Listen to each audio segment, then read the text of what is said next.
everybody. Welcome to another installment of BrickWall Reviews.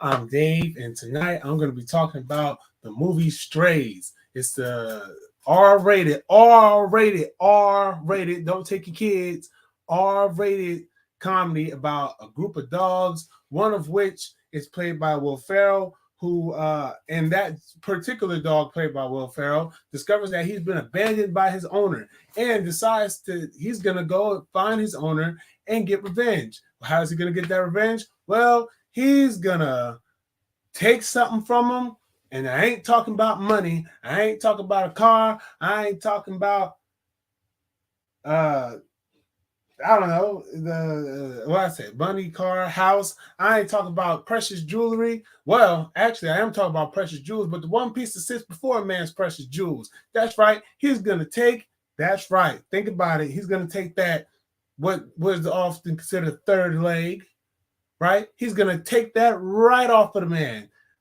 And all the hijinks that ensue with those dogs making it to that human so that the dog can exact his revenge. But before I get into it, I'll remind you guys, go ahead and hit that like button down below. Subscribe to the channel if you're not already subscribed. Follow us on social media. We're on Instagram, Facebook, Twitter, and Twitch. We do Life's BrickWall on Thursday night, so make sure you guys tune in. That's the podcast with me, JV, and Mike. We get crazy on there, always talk some cool stuff. And I posted a few clips from the pod on here on the YouTube channel. Make sure you check that out. Just a little taste of what we do. And trust me, we get into so many different conversations. It's hard to find the perfect amount of stuff because we're always from one thing to another. So make sure you guys check that out. It means a lot if you follow me on all social media and check out all the things that we do here at BrickWall Entertainment. It's going to get lit. But that's enough about all that. Now, to talk about Strays. Like I said, Strays, this movie, it kind of, like I said, it's R-rated.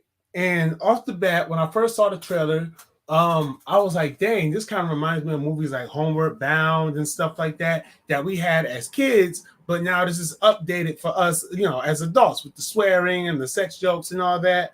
I will say just off rip, before I go any further, I like to start off and give y'all just my general impression I had on the film.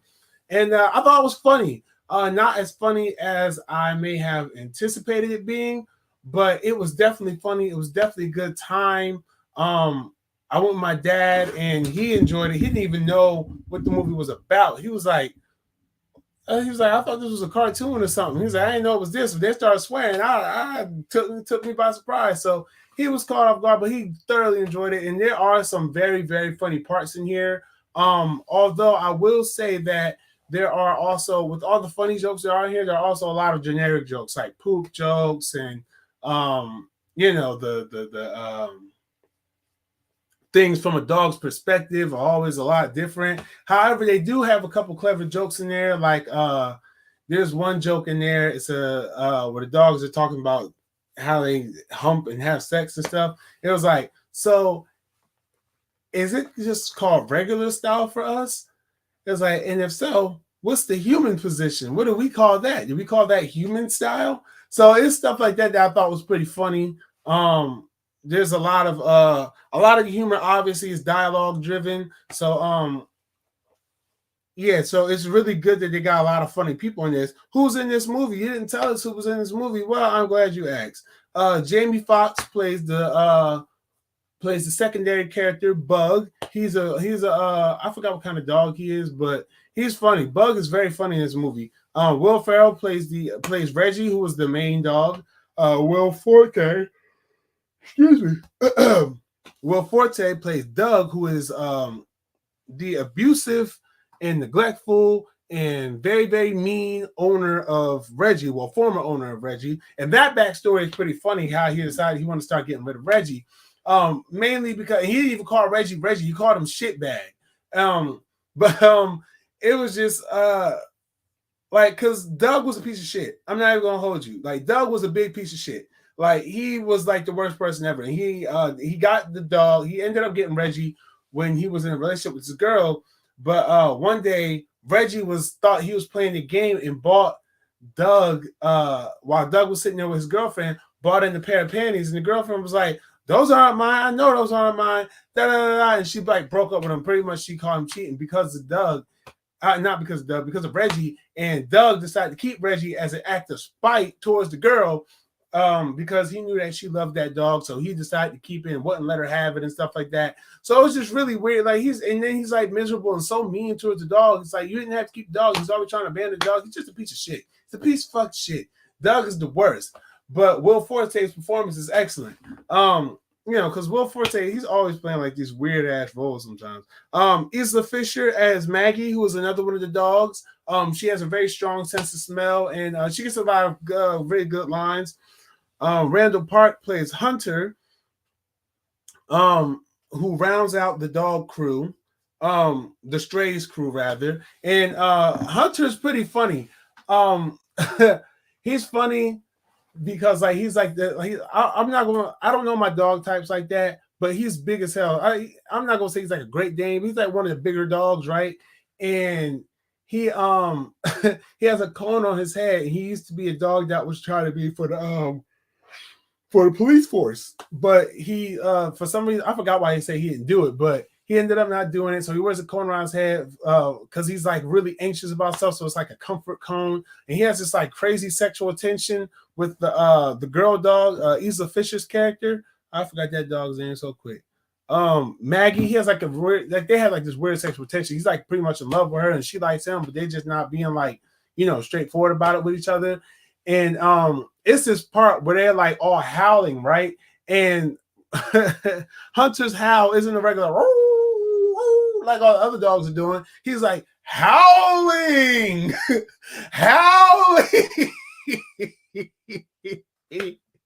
And so had me cracking up. I was like, yo, what? It's like everybody sitting there,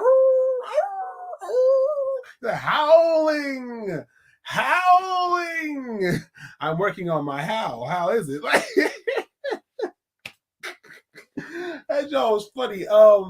And it's like different jokes like that are really funny. Like Bug, like I said, Bug is a hilarious character, played by Jamie Foxx.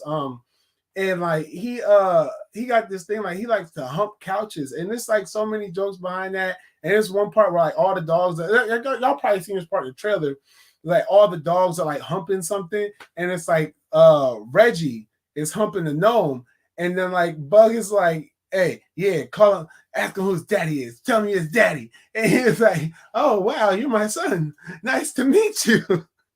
It was so funny. And there's a lot of good jokes. There's one joke in particular I don't want to spoil, but it's something that when it happens, like it's very like it's so obvious that that's what's happening, but the way the joke plays out was like really, it's still funny. It was still really funny. It's like a lot of good jokes in here. But on the flip side of that, it's the fact like this movie kind of like suffers from not too much of the clever writing. Like there's not so many clever jokes. There are good jokes. Don't get me wrong. There are very good jokes. Very good.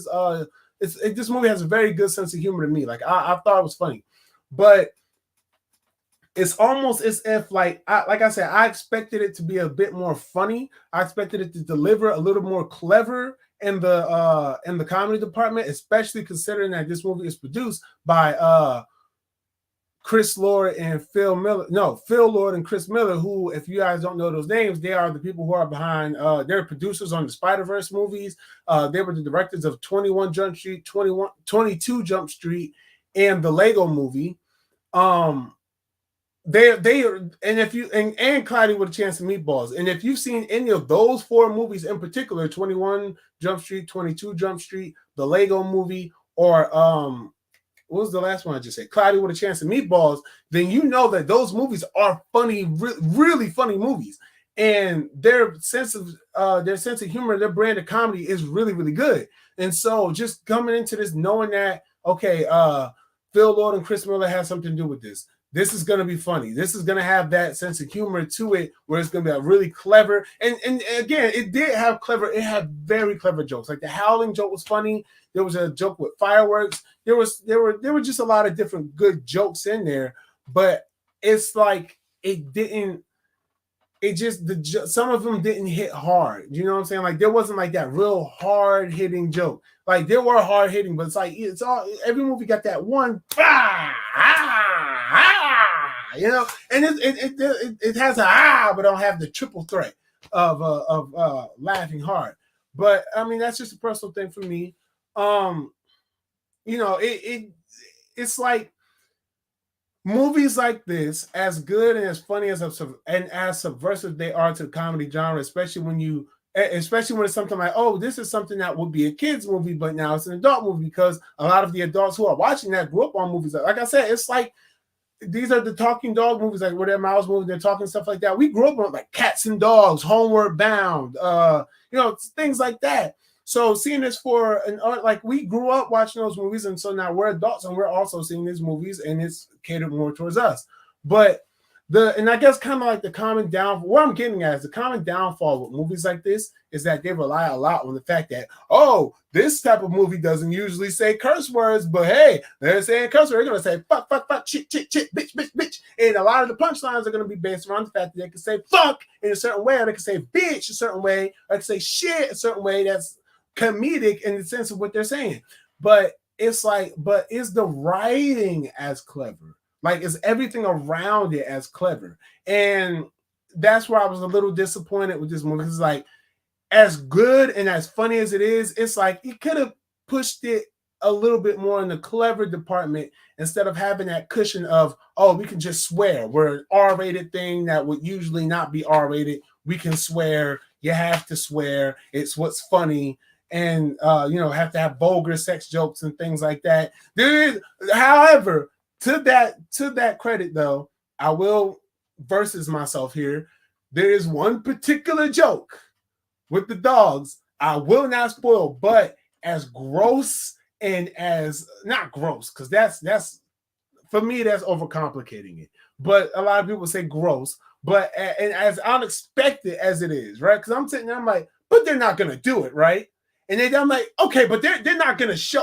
Oh shit, they showed it. And it was just funny. I'm not going to explain what it was. Go see the movie if you want to know what it was. I'm not going to spoil it, but just know that had me cracking up. That's one of the jokes that had me cracking up really, really bad. So there are jokes like that work, but it's like, I don't know. I don't know how to describe it. I'm not like a comedy writer. I feel like I can't critique comedy if I don't find myself to be funny. But that's a whole other thing. But yeah, but overall, like as a whole, this was a good movie. It was enjoyable. I did have a good time watching it. I would love to have seen this with a bigger audience, just to hear the communal laughter of comedy. I always feel like that's the best way to experience a comedy is with other people, because comedy is a communal thing. Even though you can well watch something on your own that's funny, but it's something more magical about it when you're in a crowd of people and you're all laughing at this thing because it's funny and it appeals to everybody. And I don't know, that's just me. That's a different thing. But overall, though, this movie was, like I said, I thought it was a pretty solid film. The payoff and the ending, what this dog sets out to do, I'm going to tell you, just like Thanos, he did what he said he was going to do. And damn it, that was crazy. And I didn't think they was going to go through with it. I'm not even going to hold you. I didn't think they was going to go all the way through with it, but they did. And that is, again, that's where the movie is very, very funny. So, like I said, despite all my criticisms about it, I still think this is a good and funny film. This is a great laugh. And I really did enjoy it. I had a good time watching it. Critically, on Rotten Tomatoes, this has a 55% and a 6.4 out of 10 on IMDb. I'm giving it 4 out of 5 stars. 4 out of 5 stars for all the reasons I said. So everything I literally just said, like I feel like the writing could have been a little stronger. I feel like some of the jokes, I feel like there were opportunities for certain jokes, but they relied on the cursing and sexual humor gimmick. And it's like, it's just to me, and this isn't a knock to the writers. I'm pretty sure they actually really did do a good job. But for me, it's just like, there's a lot more cleverness that could have been put in there, and it kind of just played it safe. But to that credit, we also don't always get movies like this. Like we don't always get movies like this, and sometimes movies like this are hard to sell and hard to get made and hard to have the studio be on your side for every decision you may want to make. So there could have been jokes that they wanted to do or limits and boundaries they wanted to push that the studio was just like, no, let's not do that. Let's kind of keep it a little simple. So I can understand that though. But overall, like I said, 4 out of 5 stars. This was enjoyable. I liked it. Strays, rated R. Don't be taking your kids. Don't show your kids and be all flabbergasted when you hear the dogs and the people and all that cussing and saying shut the fuck up and all that. Like, you know, don't be afraid or don't be upset when you do that, because this movie's rated R. So I do not recommend you watch this with children at all. That's just that. Especially with the one particular part that I mentioned. I'm not gonna spoil, but and a couple other parts too, honestly. So there's a lot of that. So yeah, but yeah. So that's it. That's all I have to say. So thank you guys for tuning in to another installment of BrickWall Reviews. Make sure you guys check out Strays, now playing in theaters. Yeah, that's all I got for you guys. So make sure you hit that like button down below. Comment down below if you've seen the movie. Let me know what you think about it. Did you think it was funny? Did you think I was too nice or too harsh on it? Let me know. And you know what I'm saying? Until next time, make sure you guys tune in to the next review. Keep your eyes peeled. And until then, be easy, stay breezy. Peace. Oh, and follow us on social media. Peace.